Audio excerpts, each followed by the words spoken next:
Did he put out anything? That's all under investigation at this time. We have literally probably 100 different detectives and support out here right now. We're going to talk to everybody. We're going to go through everything. But at this point in time, I can't tell you that we have that or we don't have that. Any reason to believe the initial victims were targeted directly, or was it random? Don't know at this point in time. Still under investigation. Has notification been made to parents yet, or do parents still not know? I believe all the parents know, but I can't say that for certain, but I believe they do. So you're saying 3 deceased, how many injuries? We have 3 deceased, 6 others that were shot. One of the 6 is a teacher.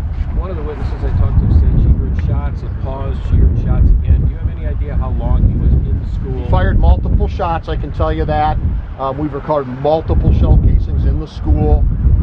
Somewhere in the area, obviously with that many people shot, we're thinking, 15 to 20 shots that were fired. So what kind of weapon was used? How long was he? It was a handgun. How long was he in the school? It's a semi-automatic handgun, that's all I can tell you at this point. Did he have more than one magazine? I'm not going to get in. Obviously, if he fired up multiple shots, more than 15, he'd have more than one magazine, yes. How was he handled? Deputies took him into custody, responded. I can't tell you the exact circumstances of how that occurred, but deputies confronted him. He had the weapon on him. They took him into custody. In the school? Yes, sir. Was it the child that had the issue last week, a couple weeks ago back with the deer head? I'm not aware of that, so I can't answer that. Was this over the course of like 15, 20 minutes? Do we know how long? 5 minutes. The whole thing lasted 5 minutes. Was it a classroom or in a common area?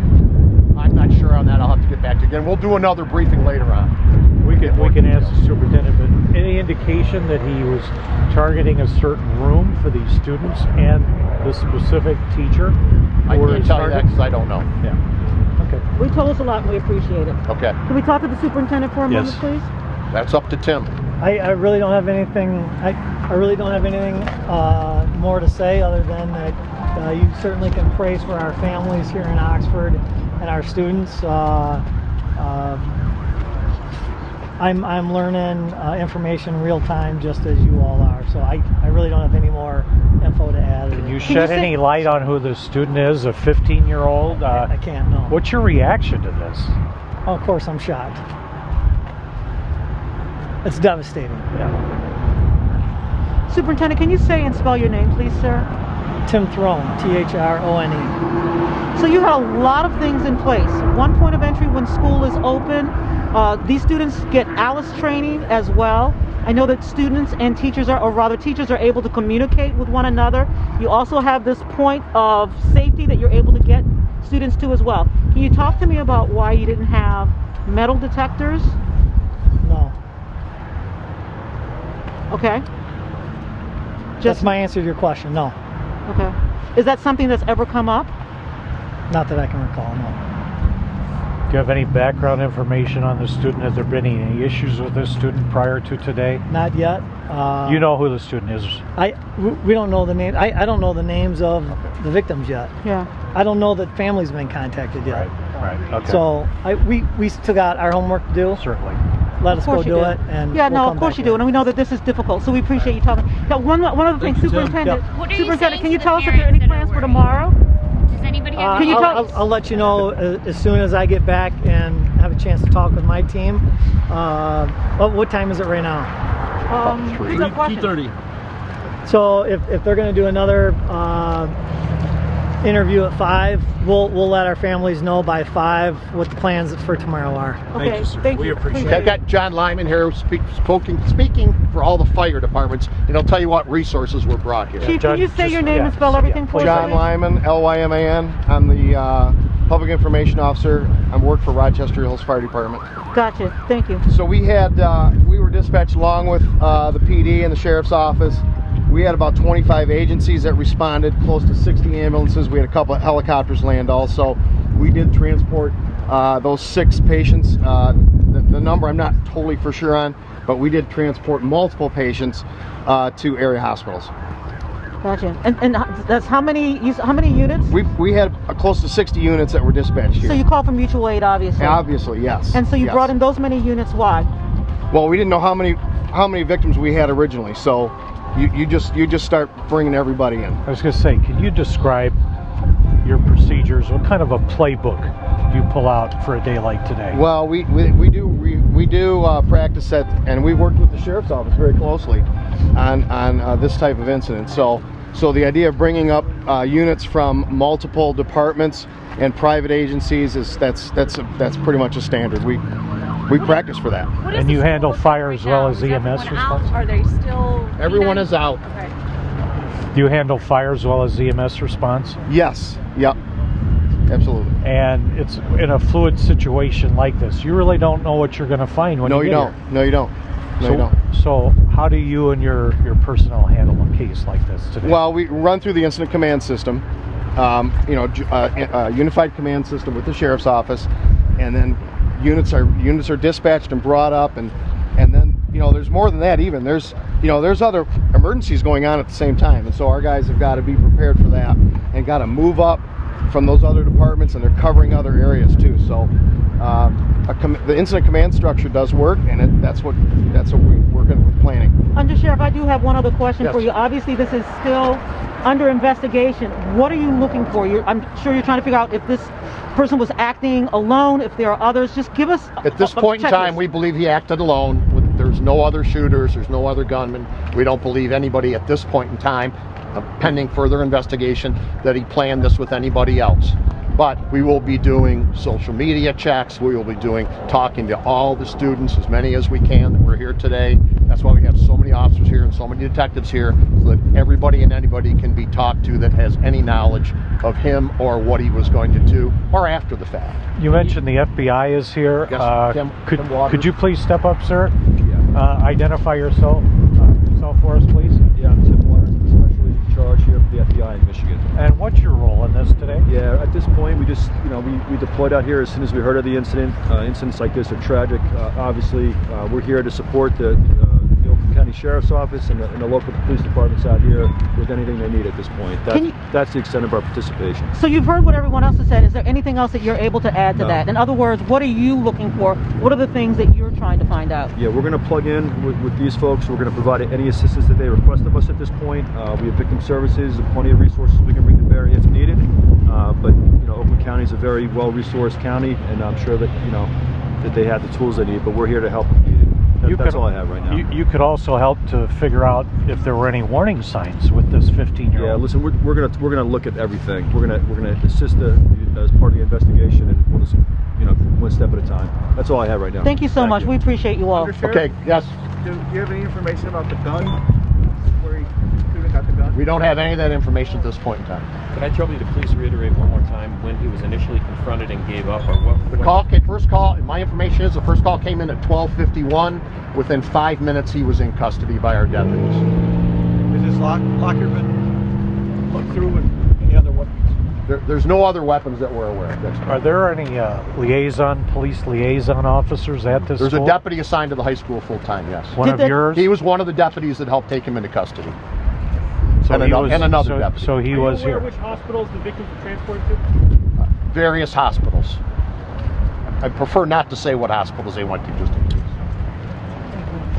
Were there any shots fired at the officers? No, he gave up without any problems. Under Sheriff, do we know what he was wearing? Did he have body armor or anything on, or normal clothes? There's no indication he was wearing body armor now. Was he injured in the... He's not injured. And obviously no indication of how he got the gun in there yet. We know, but I'm not going to say right now. No indication from other students of previous threats that you know of? That they're all being interviewed now, so I can't say. I'm sure that will come out later. Thank you. Okay, folks. Hello everyone, I'm Terry Stiles. On this edition of Oxford News This Week, learning via remote again, community helps one of their own, and holiday is on display. All that and more, the Oxford News begins right now.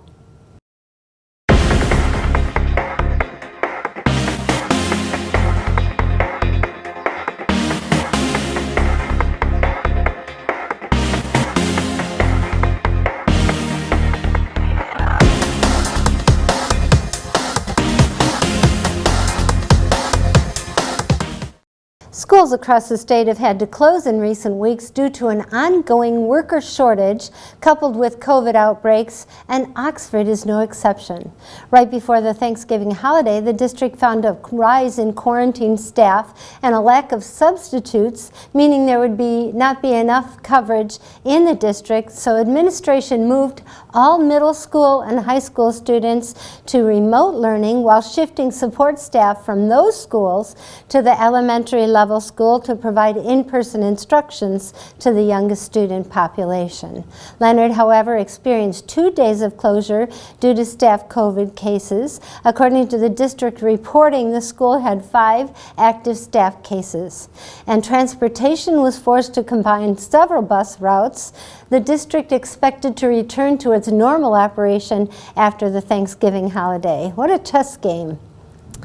And also, not new to this community is the patriotic spirit of Boy Scout Troop 366, who's looking for sponsors to help purchase wreaths for this year's Wreaths Across America holiday on December 18th. Having sold wreaths to place on veterans' graves at Ridgeline Cemetery since 2014, Troop 366 is no stranger to honoring our veterans and remembering their sacrifice, according to the troop's project coordinator, Kim Bureen.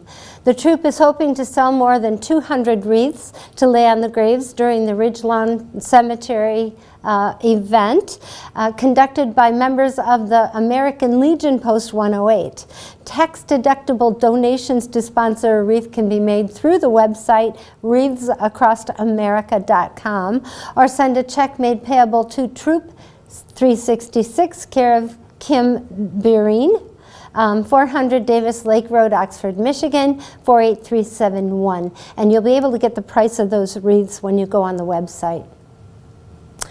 When it comes to the generous spirit, this town never disappoints, and when it comes to helping hands, neither do donors. Last week, the Emmanuel Congregational United Church of Christ received 2 grants totaling $20,000 for programs and equipment at the church. The first grant, in the amount of $2,000, was a Vitality grant from the Michigan Conference of UCC, which will be held to buy new equipment to make services more accessible to the public. The funds will be used to help pay for an assistive learning system to allow hearing impaired individuals access to the church ceremonies. In addition to a platform video displayed, and tablets will also be made available. The second grant, in the amount of $18,000, is from the 4 County Community Foundation, which will be used to cover operating costs of 2 food assistance programs based at the church. Free Meals provides boxed lunches distributed on Wednesday evenings. The second program is a grocery distribution program, which grew from the Wednesday evening free meals when food insecurity grew in the wake of the COVID pandemic. According to Program Coordinator Connie Miller, the funds will be used to pay for the food in both programs, in addition to cash and food donations still being required to make the programs run. Many thanks to local businesses that have helped with either programs, including Wood Chips Restaurant, who delivers meals on a monthly basis, Evergreen's Coffee and Bake Shop, and the Magic Brownie Box, all of which have donated to the meals program. Meyer has provided gift cards, and bread is provided weekly from both Great Harvest Bread Company and Panera's. If you'd like to donate groceries or money, the latter is used to buy fresh milk and eggs. Contact Connie Miller at 248-933-4579. This is definitely a season, the giving season, and again, the town steps up. While this family has not been in Oxford long, in October, when mother of 7, 39-year-old Elizabeth Fowler was admitted to University of Michigan Hospital and put on a ventilator due to COVID pneumonia, members of the community, including Dan Sullivan of Oxford Parks and Recs and friend of the family, Roger Hurst, helped organize a fundraiser on behalf of the Oxford Softball Club, where the oldest daughter plays on a softball team coached by Hurst. The fundraiser was a bowling event at Collier's Lanes. Pizza was donated to the event by Oxford Domino's, plus extra pizzas went to the family. Raffle items were donated in gift certificates from Urban Air, 5-1 Diner, Sick Pizza, and Wood Chips. An estimated 70 bowlers raised more than $1,300, along with nearly $12,000 raised by a GoFundMe page crowdsourcing campaign. And while husband John, who is a full-time ER nurse, has insurance, he's not sure how the medical bills will turn out since Elizabeth has been in the intensive care unit on a vent since October. According to John, she's slowly improving, and while it's been rough on the kids, the couple moved from Georgia to Oxford to be closer to family, which is so important in a time like this. If you'd like to help this family, go to the GoFundMe.com/F/Elizabeth with an S medical bills. Good luck to that family. Addison Township employees are happy to learn that they will soon get 2 extra paid holidays, Christmas and New Year's Eve. In a unanimous vote, the Township Board approved the change to holiday paid time off this past board meeting, bringing the total paid holiday days in line with Oakland County and the state to 12 per year. Congratulations, you guys.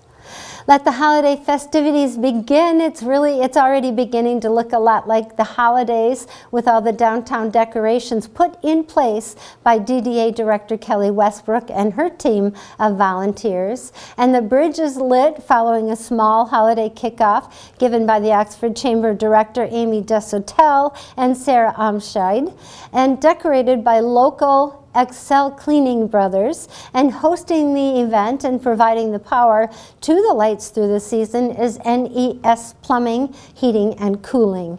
On Friday, December 3rd, the DDA is hosting the annual Soup and Sweet Stroll, followed by a tree lighting in Centennial Park. The next day, Saturday, December 4th, is the return of the Oxford Christmas Parade, hosted by the Oxford Chamber of Commerce. The parade organizers are asking spectators to stay on the sidewalk to view the parade and not in the new median in the middle of M24. This year, the Grand Marshals are the free meals group that we just talked about from Wednesday's free meal program of the Emmanuel Church downtown. Enjoy the festivities and have a safe time of it. That's it for this portion of Oxford News This Week. I'm Terry Stiles, but stay put for Dave Kenny and Science in the News and Auto Talk.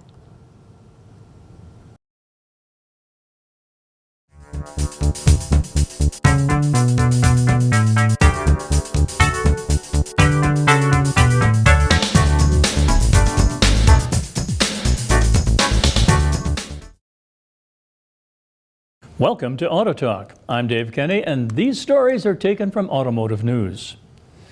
General Motors says it will begin delivering the GMC Hummer EV pickup to customers next month.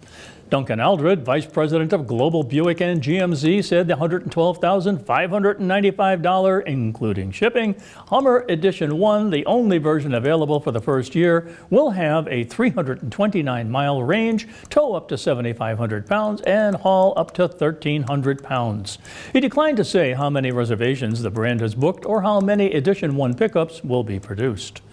This really culminates what's been an amazing journey of 2 years, Aldred said on a media call. It's the fastest program GM has ever done, from idea to inception to engineering it and delivering it into the hands of the customer. The Hummer is GM's first electric vehicle built on its proprietary Ultium battery platform. Less expensive trims of the pickup, as well as the Hummer EV SUV, are scheduled to arrive in 2022 and 2023. The Hummer pickup received a high-level endorsement last week when President Joe Biden visited GM's Factory Zero and drove the truck, calling it one hell of a vehicle. Aldred said GMC took in 7 times more reservations that day than normal, and that visits to its website were up 230%. Biden's visit helped make November the best month for reservations aside from the reveal months for the Hummer pickup and SUV, Aldred said. He said GM had recorded about 125,000 hand raisers for the pickup and that a majority of those have placed reservations which require a refundable $100 deposit. It's unclear how many reservation holders will convert to actual sales. The Edition 1 pickup will be classified as a heavy-duty vehicle, he said. It will beat market rivals, including Ford Motor Company's F-150 Lightning, which is set to debut next spring, and the Tesla's Cybertruck, which is expected to come out near the end of next year. The Hummer Edition 1 model weighs 9,046 pounds, or 4.5 tons, more than twice as much as a base-level GMC Sierra full-size pickup. GM said the pickup will offer 1,000 horsepower, 11,500 pound-feet of torque, and a 0 to 60 mile per hour time of 3 seconds. Wow. And on the recall front, Toyota Motor North America is recalling about 243,000 Camry midsize sedans globally from the 2018 to 2019 model years for an issue that could lead to a sudden loss of power braking assist. Across North America, 238,000 vehicles are affected. Of the total number of vehicles being recalled, approximately 227,400 are in the U.S. specifically. The involved vehicles have a system that provides power brake assist when the driver depresses the brake pedal.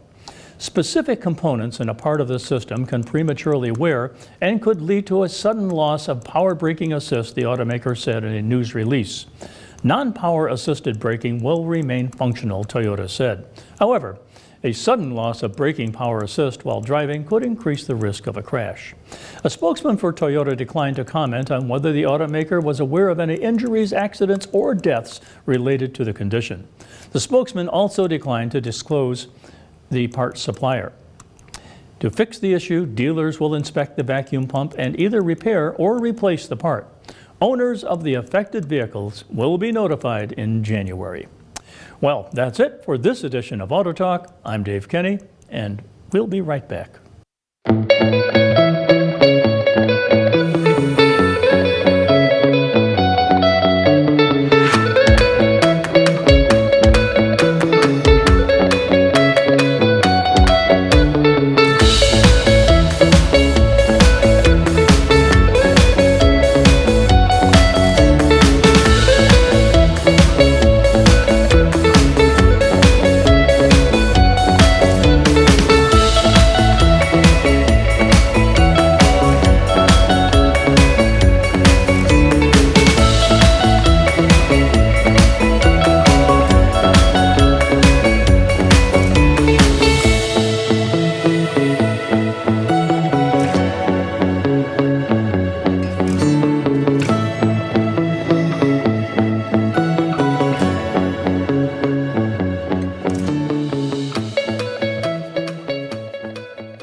Welcome to Science in the News. I'm Dave Kenny, and this story is taken from New Scientist.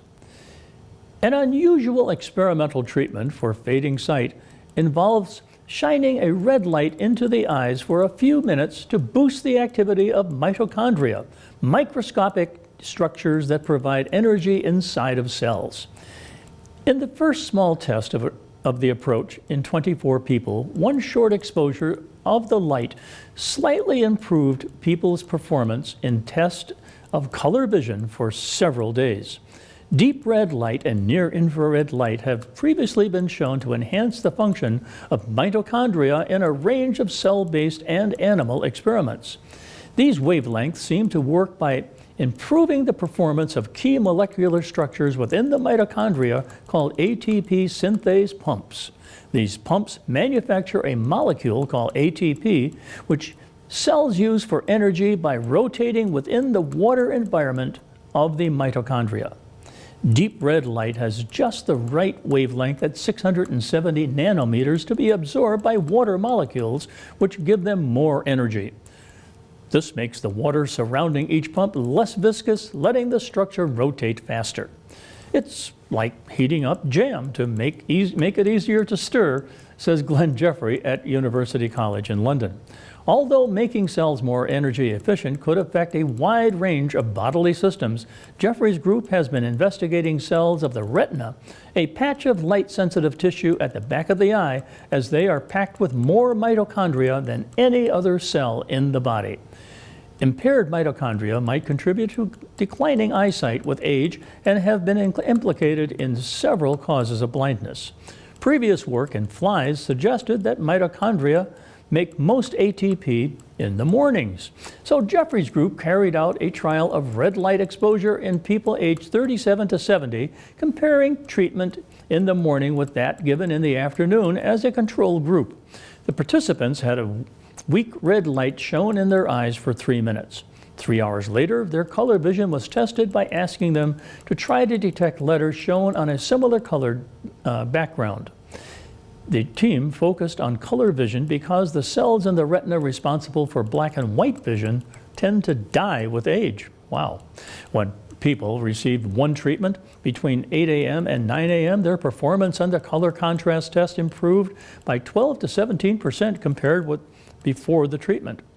10 members of the group were also tested 1 week later, and their results were still up to 10% better. But there was no significant change if the treatment, that is, was done in the afternoon. Some individuals said they didn't notice any improvement in their vision despite performing better on the test, says Jeffrey. Louise Gow at UK charity, the Royal National Institute for Blind People, says the findings are exciting, but a bigger study is needed to see if the approach can bring noticeable benefits to people's vision. A larger study would establish the evidence for this type of innovative treatment, she says. Other groups have found that red light treatment can benefit people with a common cause of blindness called age-related macular degeneration, with the worsening eyesight caused by diabetes. The treatment may help in diverse conditions because boosting mitochondria turns on all the systems in the cell that make the cell work better, says Janice Eels at the University of Wisconsin. Eels is working with a firm called Lumathera, which markets a red light device for treating macular degeneration in some countries. Various groups have also shown that shining deep red light or near-infrared light on the head can benefit animals with induced brain injuries in conditions such as stroke and Parkinson's disease in lab experiments. Jeffrey's group also has found that red light irradiation can protect bees exposed to neonicotinoid insecticides which damage mitochondria. The group proposes that beekeepers put lamps in their hives. Happy bees. Well, that's it for Science in the News. I'm Dave Kenny. Thank you.